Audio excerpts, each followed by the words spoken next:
బండి సంజయ్ చేసినటువంటి వ్యాఖ్యలకు కౌంటర్ ఇచ్చారు కేటీఆర్. కేంద్ర మంత్రిగా ఉన్నటువంటి బండి సంజయ్ పనికి మాలిన మాటలు మాట్లాడుతున్నారని మండిపడ్డారు.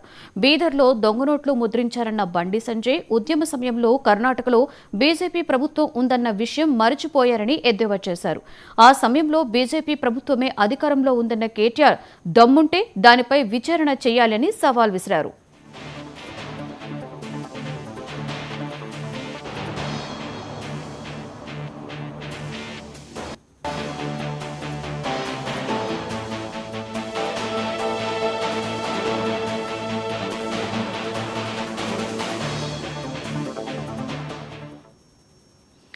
బండి సంజయ్ చేసిన వ్యాఖ్యలకు కేటీఆర్ కౌంటర్ ఇచ్చారు. కేంద్ర మంత్రిగా ఉన్న బండి సంజయ్ పనికి మాలిన మాటలు మాట్లాడుతున్నారని మండిపడ్డారు.